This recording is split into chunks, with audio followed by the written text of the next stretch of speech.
Hello, folks. I realized I started working on this, and I realized, welcome to a very messy desk, by the way. I realized that I was missing an opportunity to share with y'all something I do, or am doing. Today, what I'm doing is, tomorrow, Sunday, I am going to go spend some time with Becky. We're going to play with paper and with cloth. Because I've got an idea that I'm working on that is going to be cloth, and I'm hoping she can help me work out the details on it. Also, she wants me to come and bring stuff for covers so that I can help her deplete some fabric, and I am super grateful for that because it keeps me from having to purchase fabric to do things with. One of the things that you can use to make a cover for a journal is various and sundry food boxes. I mean, by the way, if you haven't tried these little outshine things, they are fabulous. My favorite is the peach, although I've had pineapple and coconut as well, and they're both very good too. But when I found the peach, it's like literally eating a frozen peach almost. The taste is so pure. And so yeah, this is my new, in lieu of ice cream and cookies and cake and all that, cupcakes, that kind of stuff, I'm going with one of these babies because it satisfies the sweet, but it is very much, let's see here, sorry, this lighting is not great. One bar is 60 calories, a grand total of 60 calories. So yeah, in lieu of a bowl full of ice cream, eat one of these and it's fabulous. So anyway, my 2 cents worth on the Outshine product. They're wonderful. And you can see, yes, I'm alone a lot, so I eat frozen food on occasion when I don't feel like making something. So anyway, I had started this. I'd already broken down a few boxes under here. I'll show you those when I get done. But I just thought, I need to bring y'all on along the ride for undoing these boxes, because these are going to be covers for journals. And I have got an opportunity possibly for some craft show type things to do. So I need to make a bunch of stuff to go. And trying to find where this is the hardest part, I swear. Sometimes it helps if you look inside the box. You can see where the glued edge is. There it is. Because these are so flat you don't even notice where the box begins and ends. So first of all, you take apart your box and make it flat. And then while you're doing this, anyway, as I was saying, we've got a possibility that she and I are going to take up on a couple of craft shows maybe. We're just going to wait and see how it pans out. Right now I'm waiting on a call back from one place and having to get their hours for the other. Anyway, what I'm doing is, and you can use whatever scissors you have. I'll be honest, these are regular, like, just Fiskars. They're left-handed, because I'm left-handed. But I don't like the way they're cutting. I really don't, because it's folding and bending the box. So yeah, I'm cutting with just my regular little happy scissors that I love. And just cut off the edges of the box, like so. You're going to cut it down anyway after you're done. You just want to get the pieces on here, these edge pieces, cut off so that you end up with a book shape. Here's another one of those darn pokey things. And every one of these is going to be a little bit different. Here, let me throw that away. And you just sit here and take it apart and trim off the unneeded edges. It does not have to be perfect. That is one of the beauties of crafting with paper. I can't even see if I'm in frame. Yes, I am. Thank you. That's one of the beauties of paper crafting, is very little of it has to be perfect. Very, very little of it.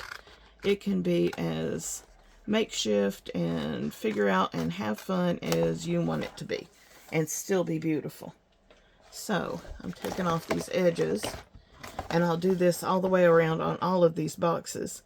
And then after I take off the edge, what I'm going to do is, one of the things that drives what size you want your book to be is what size is the paper that you're wanting to use. If you're wanting to use papers that are 8.5 by 11, then you're going to build your book according to that size papers.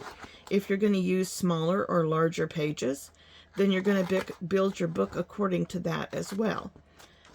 So that is the number one consideration once we're done discombobulating the box that we're going to look at next. Hang on, let me finish this last little part here, get it off, and yeah, this takes a few minutes, I'm sorry. It is part of the deconstruction process. And I know I've thought about just putting this down and showing you one I've already finished, but I want you to get an idea of how long it actually takes to just sit here and do this. So save your boxes. They actually have a useful life. And if you're smart, you'll get a little container, you know, some little container or a little place out of the way. I've got a file folder. It's one of those things that holds file folders. You know, it's kind of like got slots and you stick file folders in it. I've got one of those that I fold my boxes up. A lot of times I'll take them apart to the point that they're flat and then fold them over and stick them in that little one of those file folder spots, because that keeps them out of the way, and they are, come back here, you, they're out of the way, and they are consolidated as much as I can get them. And then when I'm ready to do something with them, all I gotta do is reach right over there, and I've got a stack of these things. Okay, so looking at this, one of the things you want to look at, let me move these things out of the way for the moment so I can get down here and show you what I'm doing. And yes, I know everything's a mess because I've been deconstructing boxes. One of the things that you want to look at, like I said, if you've got an 8.5 by 11 sheet of paper, that's 8.5 inches tall by 11 inches wide. So when you fold it, hang on, let me grab a piece of copy paper and I'll show you. You're going to look at different things. You're going to look at, if I just fold it over, if I fold it this way, I'll have paper that is 8.5 inches long and 5.5 inches wide. And honestly, that fits in. A lot of people do that for their common thing. Usually they'll add about 1/2 inch to the height, 1/2 inch to the width, making it a 9 by 6, which is really, really standard. You can do that any day of the week. If you have boxes, though, that don't make a 9 by 6, okay, this box is only 7 and a little over 7.25, roughly, 7.5 inches tall. And it is, you measure from, you can see this bend here. You would measure from there out. So you place that right there, and it is almost 7.5 inches. So it's a square, basically. So what you got to do then is think about, what do I want to do with this? There are ways that you can make it so that you would have like the height, and maybe you chop it down a little bit, because 7.5 inches tall is a little bit taller than your 8.5 by 11 sheet. But let's see what it would do if we had, hang on, if we had this 8.5 by 11 sheet this way.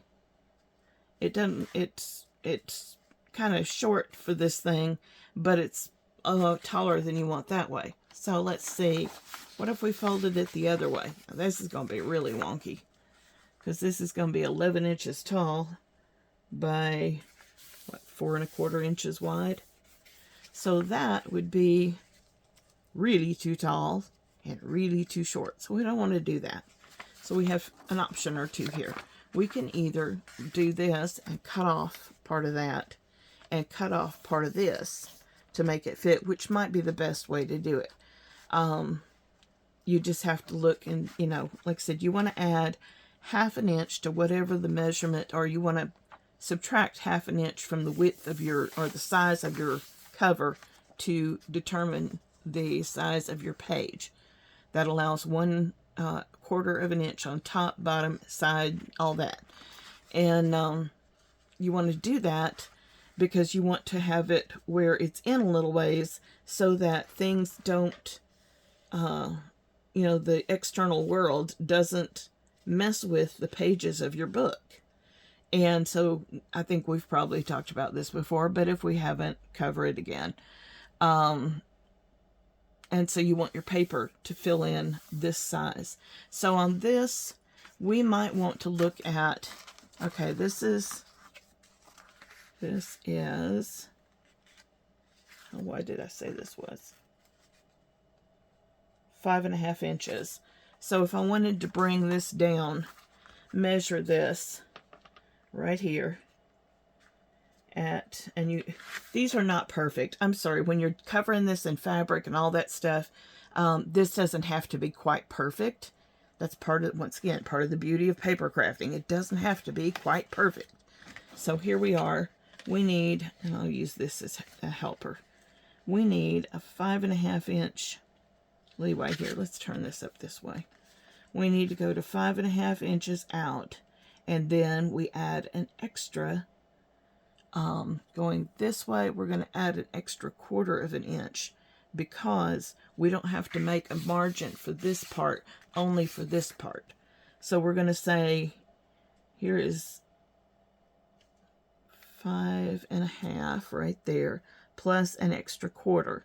So that's going to take us to right there, 5 3/4. And somewhere around here, I have some pencils. Where do my pencils go?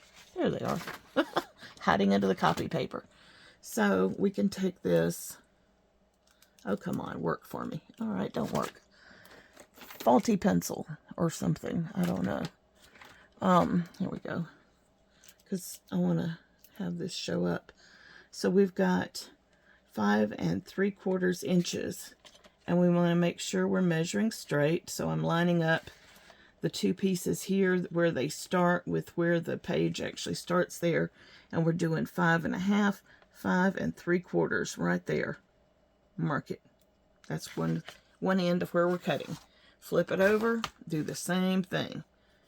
Come with your ruler, start here where it starts measuring, right there, right there.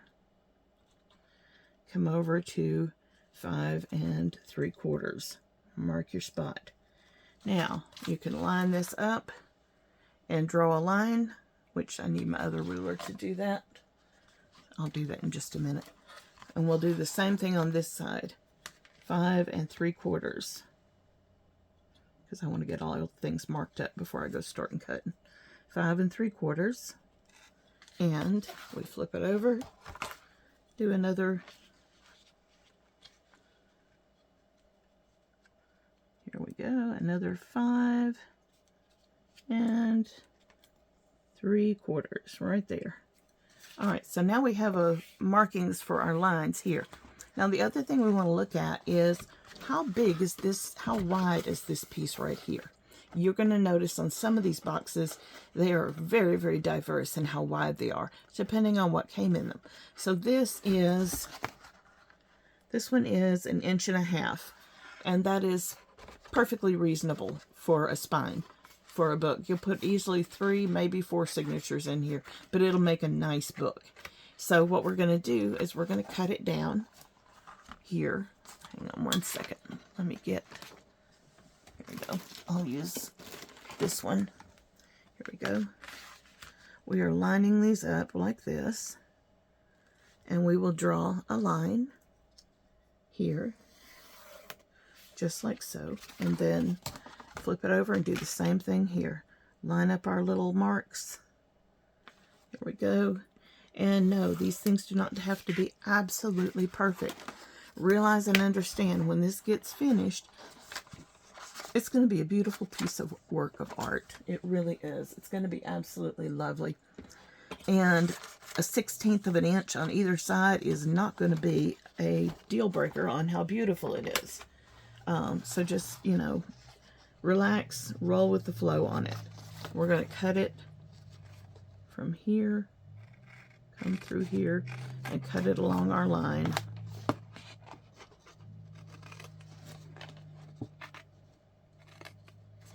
Sorry, this is a very lightweight material. which we will discuss that in just a second.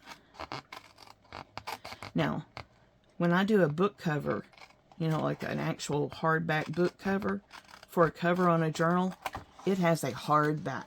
It is a very hard book.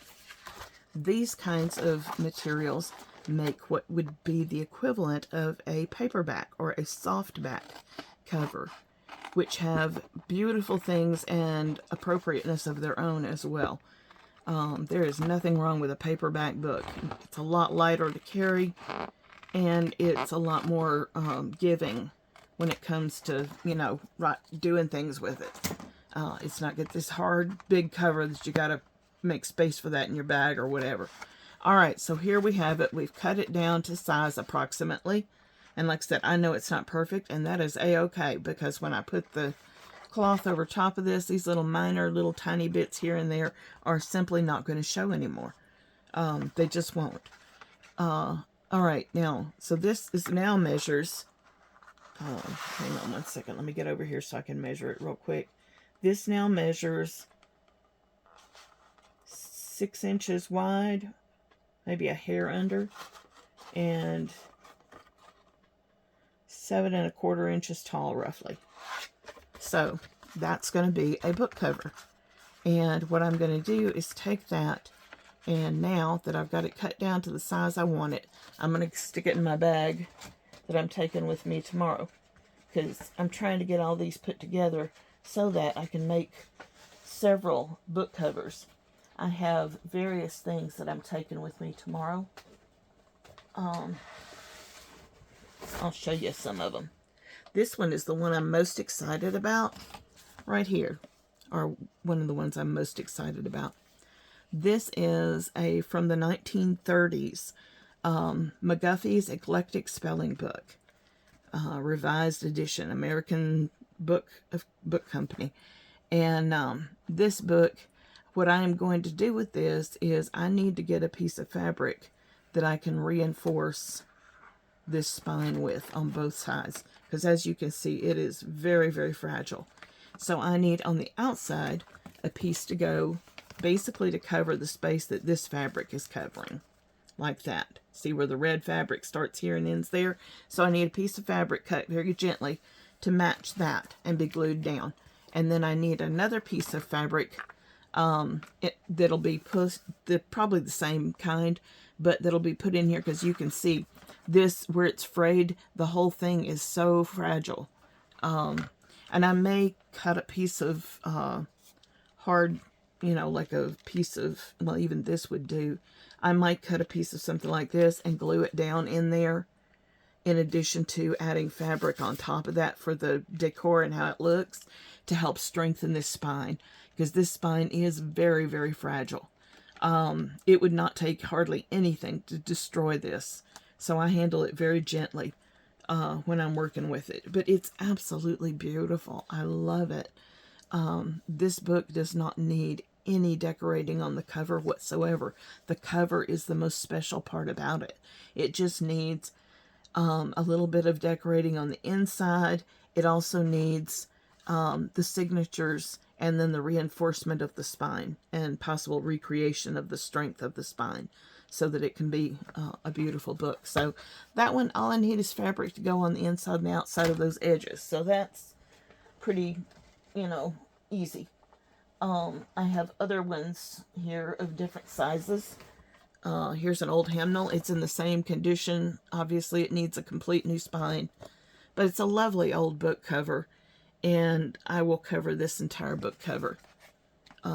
This one was a more modern book. I really didn't care for the artwork that was on the outside of it, so I have this soft, it's not really a flannel or a felt. It's a weird fabric. I've never been able to find any more of it. A couple of years ago, well, several years ago actually, before 2020, I bought myself a ladies' craft room for like $500 for my birthday. You got to realize back then I was making $85,000 a year. I could afford to spend $500 to buy somebody's entire craft room, because I got all sorts of neat stuff with it. And this cloth, there was a big piece of this cloth, and I've used it on several books, but this big piece of cloth, And there's now only just a little scraps of it. I keep the little scraps to try to find something else like it. But it's super soft and it's tacky. So like when you put cloth on top of it to be a book cover, it's going to already be very tacky to hold it in place even before you try putting glue on it. The spine is very sturdy. I just need fabric for the outside and, you know, to wrap in over the book cover, and then fabric for here in the spine. So, and this is an odd sized one. This is since when you buy books or when you use a book that's already made, you roll with flow. This one's just a hair over 1, 2, 3, 4 inches by 1, 2, 3, 4, 5, 6 and a quarter. So I'll have to figure out a piece of fabric that'll go over this. And it'll be a custom size. Same with this one. I put a piece of muslin over the top of it so that it would not show the, this is an Edith Holden book cover. But I don't want to, I wanted to, it's a more modern book or reproduction of a book. So I really didn't want to like save the cover on it because that would have been, if it had been an old one, I would have probably saved the cover on it. But this one being a modern one, not as big a deal. So I'll put a new cover on this. Has a strong spine. Once again, just some cloth for in here. You know, so I've got all different covers that I'm going to be taking tomorrow. Plus a bunch of these. Oh yeah, here, I bought a bunch of these. And I wanted to make them into 2 different things. One thing I'm going to do is cover them permanently. Well, that's the one that I found out. I discovered that coffee dyeing does not work on that paper. I tried it. I'll show you what it did. Okay, this is what the book's supposed to look like. Nice, pretty. It's a half-size composition book. That's what it's supposed to look like. This is what happens when you try to coffee dye this kind of a book. It goes completely, like, yucky. It is so...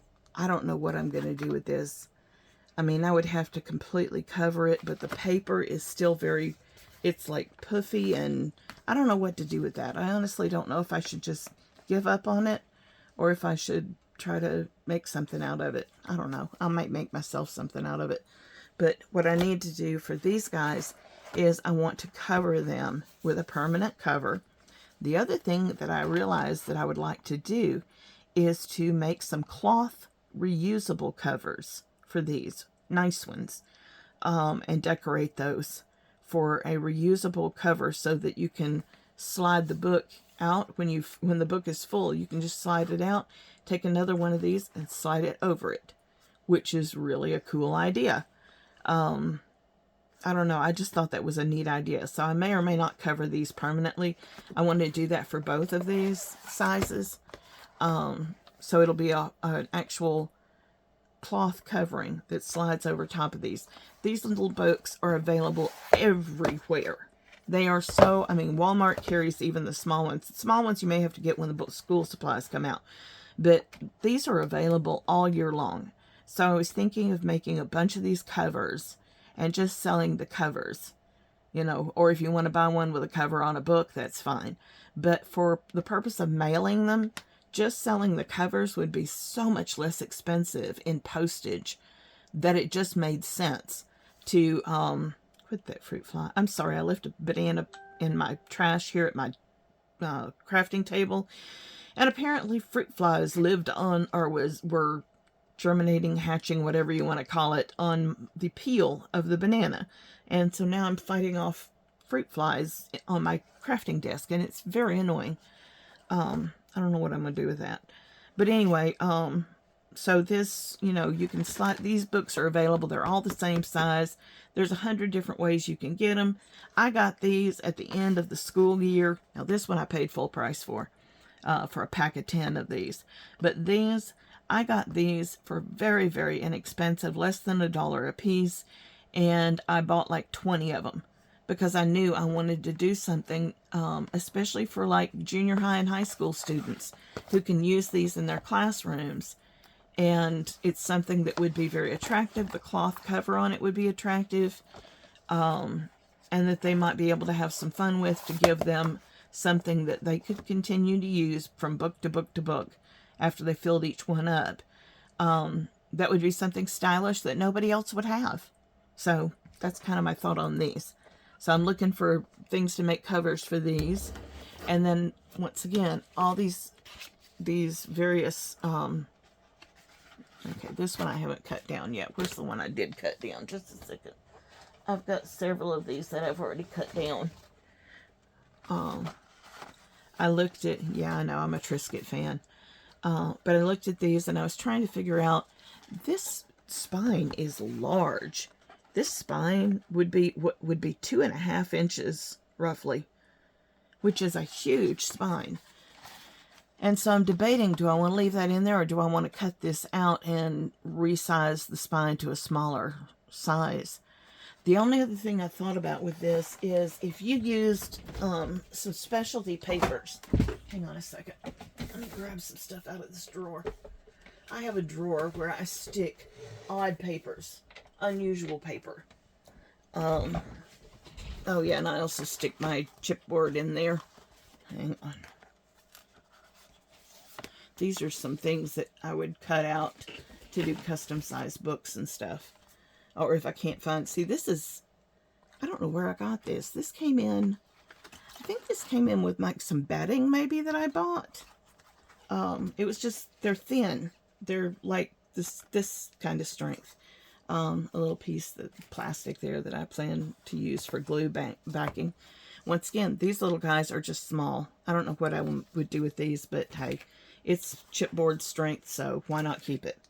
Here is a watercolor paper pad. And this watercolor paper is very, very thick. That's one sheet, and I mean, that sucker is thick.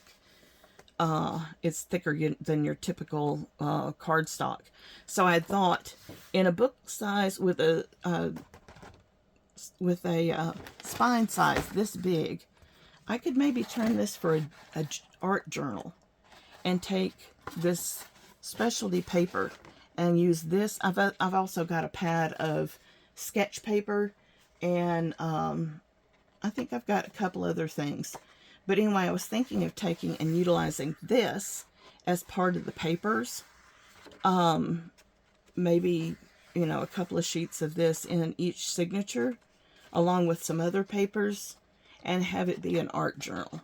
And if you have an art journal and you've got this stiff of paper in it, then this size, you're, instead of putting the regular 10 to 12 sheets in a signature that you're going to put like with regular paper, when you're doing these, you're only going to put like 3, maybe 4 sheets at most in a signature.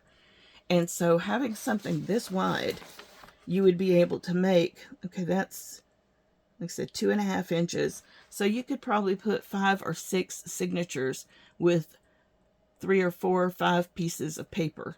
Instead of the great big thick signatures, you'd have thin small ones, but there would be multiple of them. And it would be nice because you could open it up, and with the small amount of paper and the fact that it flips open and lays down, it would be able to be utilized in a way to make it easier to paint on. The other thing for something like this that I would be inclined to do is take an elastic material of some sort, an elastic cord, and make, instead of sewing the signatures in, utilizing the elastic cord and sliding them under. Hang on, I don't want to do that with this piece, but let me show you what I would do.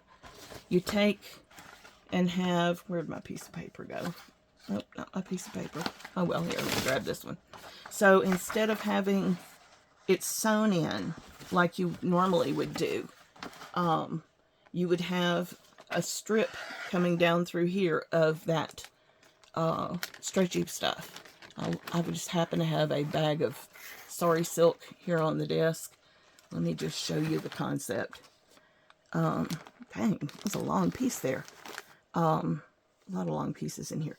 You would have, pretend this is an elastic cord.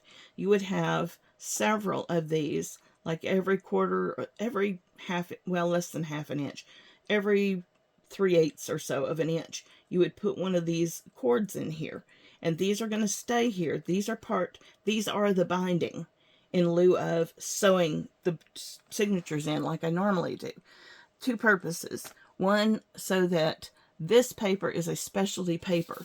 if it's folded and slid underneath that binding, when you get ready to paint or draw or do whatever you're doing, one of the things that when I've had sketchbooks, it's annoying to me that the paper won't come out of the sketchbook, so you're stuck. You got to hold the book right.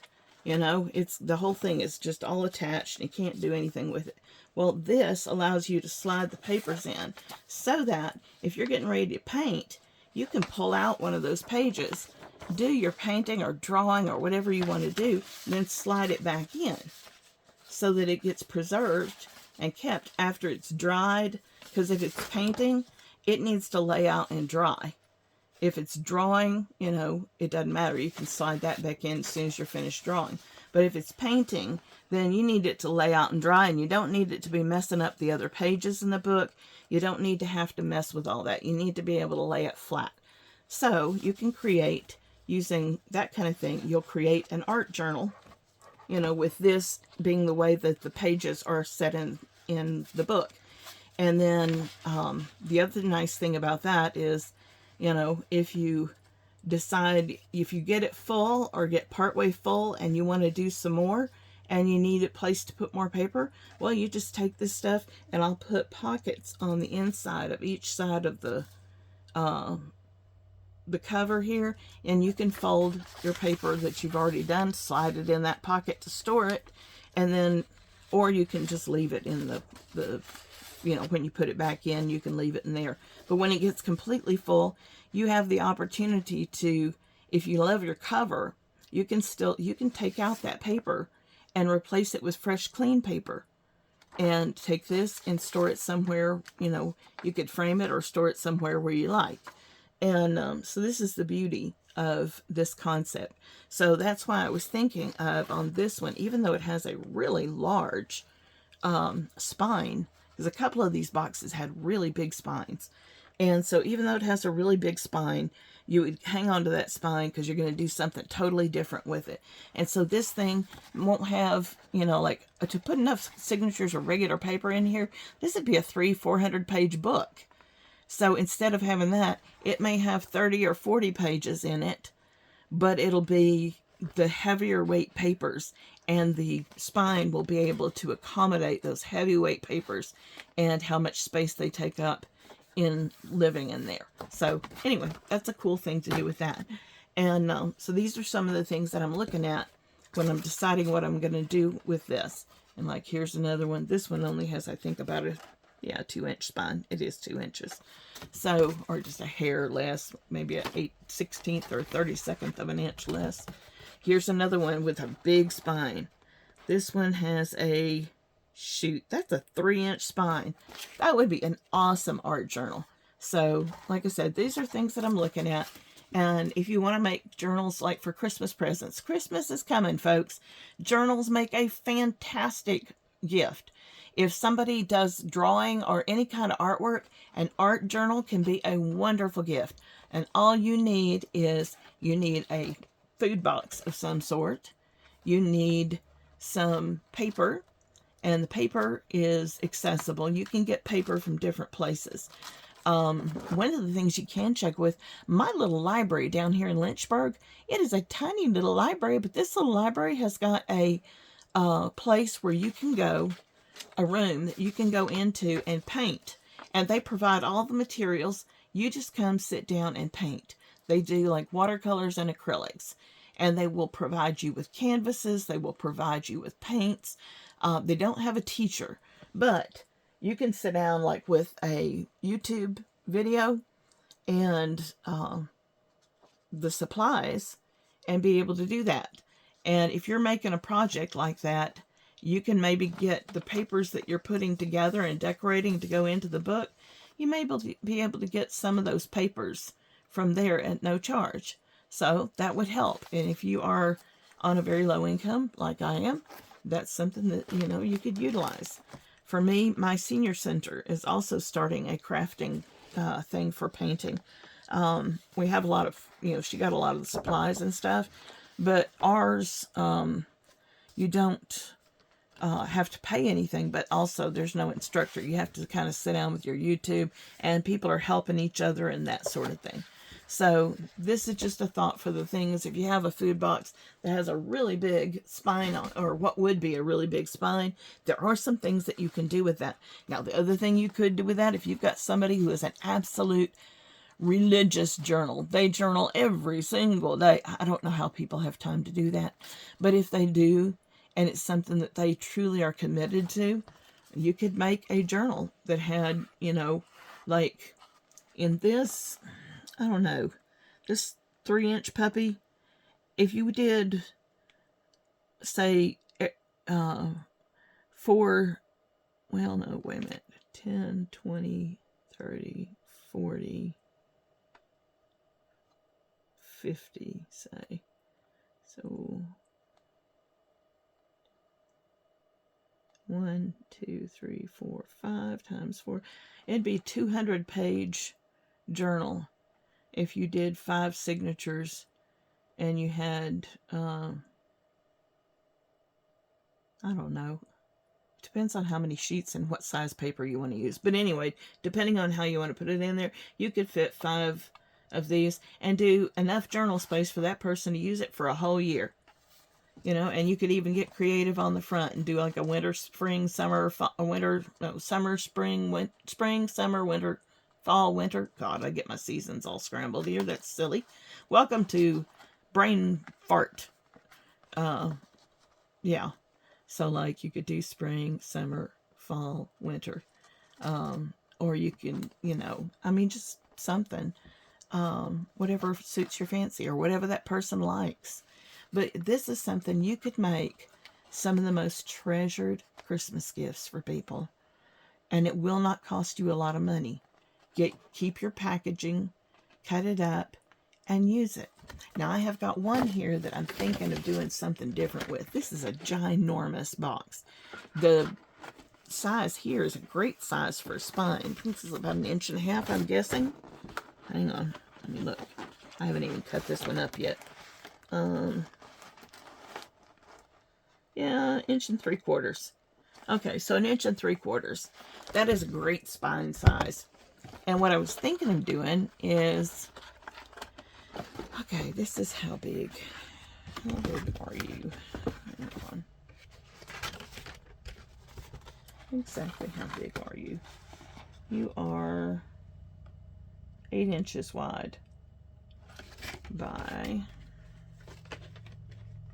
wait a minute, did I measure that right? Where did I get my seam lined up right there? Yeah, 8 inches wide by, let me get my seams lined up right here. This is where it bends, I believe. Yeah, right there. Let me turn that under. 8 inches wide by 10 inches long. Okay, that's not really convenient for any size particular paper. 8 inches wide. If I cut, I would have to trim this down. What I was thinking was that I could trim this down to the proper size for a regular journal and take this leftover piece, because the leftover piece, if it's 8 inches wide and the paper's going to be 5.5, so it'd be 6 inches. That's only going to be 2 inches extra though. So that's not going to work for that. I was going to say if it had plenty of extra, then I would look at making a small book with it. I'll have to think about it. I was thinking of, since it is, what did I say the height was? Hang on. 10 inches wide. I thought about cutting this thing in half and having it like a 5-inch tall, 5-inch tall on each side roughly. And just cutting it down to make a smaller book that would be, you know, a pretty book. But you can make these as big or small as you like. You can cut them in half. I mean, you could cut this thing in half and make a smaller book. This is, hang on, this is 7.5 inches roughly wide. You could make little books, because you could make little journals. Journals don't have to be all different, you know, all the same size. You could cut this in half and make 2 little art journals. You know, just have some fun with it. But anyway, I'm on the way doing this, getting ready to run over to Becky's tomorrow, and I just thought I would share the journey with you so you can see what I'm trying to do, because I want to whip up about a dozen or more journals of all different sizes and purposes between now and when those shows start. And plus I want to get covers that I can put on these made, you know, a couple dozen of those made up as well. You know, this is just one of those, it's time to dig in, and I'm going to try doing a show this year. And, I mean, hey, what have I got to lose? It's fun because I'll be making stuff and having fun making it. Not all of these journals are going to be decorated. Several of them I'll make like art journals with very little decoration on it, because the decoration is what you're putting in it.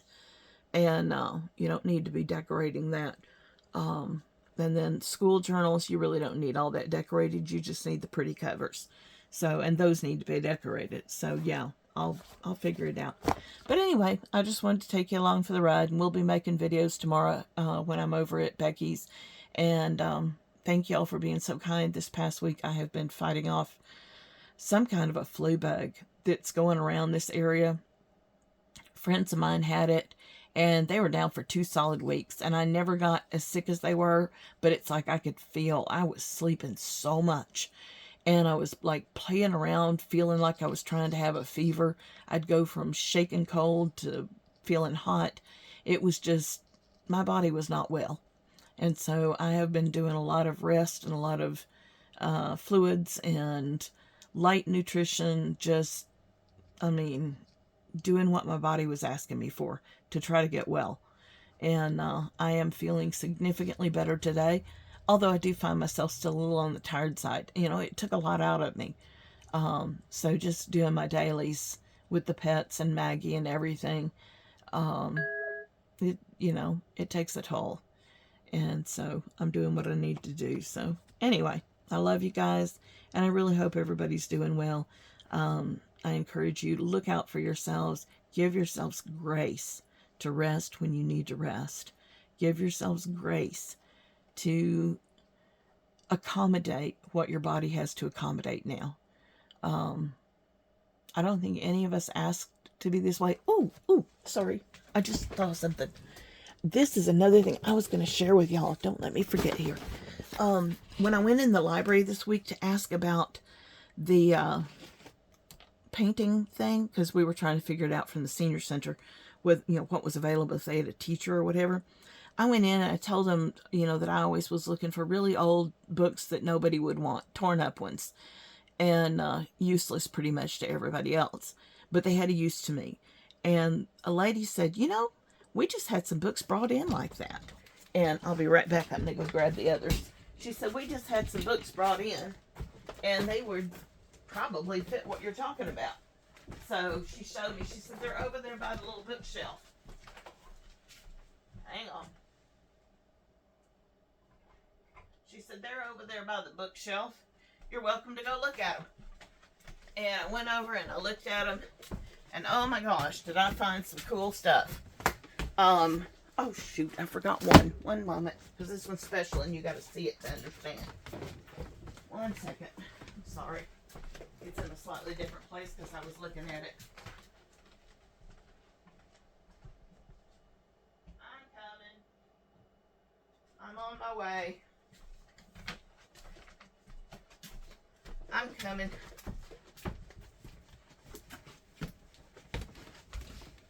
Okay, now, first thing, cool book. This is a little damaged, so I'm not quite sure how I'm going to handle this. It is a Nancy Drew mystery. It is book 4 of a series of God knows how many, because she did dozens of these things. When I opened this up, do you see what this is? This is an autographed book. Carolyn Keene is the author. That is signed by Carolyn Keene. And I just thought, wow, that is super cool. I really enjoyed that. I don't even know what I'm going to do with this book. I may or may not even do anything with it. I may just read it because Nancy Drew mysteries are a very fun look into the culture of the 1940s and 50s. Very, very interesting look into that culture. So different than, yeah, I mean, just the mannerisms, the society, how it was done back then. It was so different than now. So it's reading these can be a very interesting look into a time that is long, long gone by. And like I said, I got to figure out what I'm going to do with this author signing it, because I thought that was really cool. I'm sorry it's damaged, but I still thought that was cool. Anyway, so that was one cool thing I found. This book is absolutely awesome. And the first 2 pages where it would have the publisher and the date and all that stuff, all gone. It was torn out who knows how many years ago. But look at the inside of this thing. This thing is ancient. It starts out with an index. And so I have no idea of the date of publication. These papers are very, very fragile. It is an old geography book. Look at these beautiful old maps. They have glorious old maps in here. And information articles. Here's some with the various parts of the United States. There's different sections of the United States covered. These are absolutely beautiful images. And so yeah, I got this one. And this one I'm going to do some special things with. Anything I do with this, these pages cannot stand alone. They are so fragile that in areas, especially around the edges, if you try to fold them, they will break, just break. They don't bend, they just break and come apart. And so these papers are very, very fragile. But it's so interesting to just look through and see all the things that were in here. And so yeah, this was an absolute amazing find. Like I said, the papers, and this is a Tennessee book. It was okay, here we go. Oh, this is Tennessee history. It's a book that was used in Tennessee. So there's a lot of really old, okay, the dates I see right there talking about things in the 1800s, 1700s. This is a real old, just kind of brief view of Tennessee. And let me see if anything in here would clue me as to a year. No, nothing there. Yeah, I mean, this is just, I'm trying to see if there's anything that has a year. Okay, the population of Chattanooga at the time of the writing of this was 6,000, I think. I need a magnifying glass for this. Hang on. Because this is so faint. It is 6,003 was the population. The population of Memphis was 40,226. Memphis probably has over 1 million people in it now. So this is a very, very, this is population in 1870, population in 1890. Oh, here we go. There's 1900. Oh! Okay, 1900 is the last census that this calls. Yeah, so we're looking at a very early 1900s book, I'm thinking. Unbelievable. I would say the first decade or two, because censuses are taken every 10 years, and this looks like the history that they were looking at. I'm going to read through this some more and see if I see a date anywhere in any of this.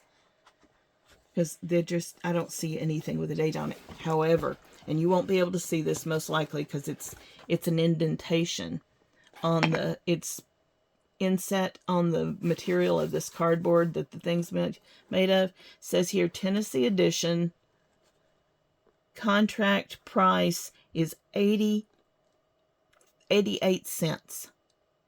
Can you imagine a book this large selling for 88 cents? Exchange price is 44 cents. And I'm still trying to see if I can figure out a date on here. It's all so faded. But I'm going to try to figure it out if I see anything on here. This is just the coolest thing in the world that I found. There's a whole bunch of wording here, but none of it shows any dates that I see. Anyway, so that was probably the coolest thing I found. Another bunch of stuff I found. A bunch of French books. This one was from 1940, and it is a, lessons for a French book. And to be so small, I don't know if this was high school or college. It's got tons of writing in it. So it's like, that makes me wonder if it was college, because it's so, the writing looks like an adult writing to me, but who am I to know that? Here's another one that's a French book. These covers are in terrible condition. They're probably they can be a cover, but they're not gonna be, their cover's probably not gonna be what shows. I'll have to probably cover them. This one's 1939. It is a novel in this book, and I imagine they used it for translation. 1941. That's one of the oldest, or newest, rather. And then this one is really cool. Hold on, let me see what the year was again. This one, oh, the person was in Sparta, Tennessee. This one's copyright 1938. So I found all these books, and I got all of these for $10, which is not real expensive altogether. This is so cute. This says here, Friday, January 6, 1939. That's when this book was having assignments made out of. This is what was being covered, or what the assignments were for that date. So, I don't know. Here it is. Monday, October 11th, 1938. So you go back there. So they were going in various different order. But some of these are dated as to what date the lesson was being done. Just really, really cool. This is all French. And anyway, I just wanted to share that with you. So I will be joining y'all tomorrow with some more fun videos, and we'll be looking at fabrics, and we'll be, we need to finish up the little jelly roll rugs, which we'll do that. And you can see what it looked like, the one that we did for our example. But we'll finish up with the how-tos on the jelly roll project. And then we will also look at a couple other things in the fabric world as well as in the book world, and just have fun. So, all right, love y'all, and see you again soon.